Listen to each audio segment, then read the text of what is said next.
নোয়াখালীতে ৮০ বছরের বৃদ্ধা মাকে লাঠি দিয়ে পিটিয়ে আহত করেছে তারই সন্তান। এমনই ঘটনা ঘটেছে বেগমগঞ্জ উপজেলার শরীফপুর ইউনিয়নের সোনাপুর গ্রামে।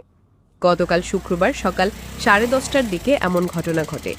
ছেলের মা তোয়েবা বেগম জানান, তার স্বামী মারা গিয়েছে ৮ বছর আগে। মারা যাওয়ার পূর্বে তিনি 22,000 টাকা দানা করে যান।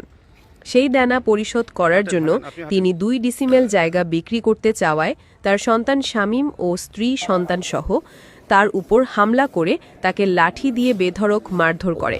স্বামী মারা গেছে 8 বছর আগে। আর স্বামীর দানা 80-22,000। এমনি নিজের রোগ ধরাই মেয়েদের সমস্যা, অপারেশন সব 14 ডিসিমেল জায়গায় স্বামীর ফানা হয়েছে। 2 ডিসিমেল জায়গা বেচতাম করছি। এই কারণে আর বড় ছেলে আরো ঘরের তো বাইরেতে লাড়ি দিয়ে দিয়া লাগিয়েছে। এর পরিবারে ছেলেরা আর লাতি ঘুষি যাচ্ছে। মাগি জিরে আই যে মারিয়ারা মাই ফাঁসি দিয়ে আরো ঘরে গেছি।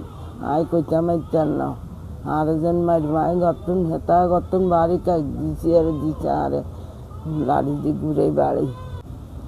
আমি আজ 2 দিন নামাজে উঠতে পারি না, শুতে পারি না। তবে সন্তানের হাতে মার খেয়েও সন্তানের কোনো শাস্তিই চান না তিনি।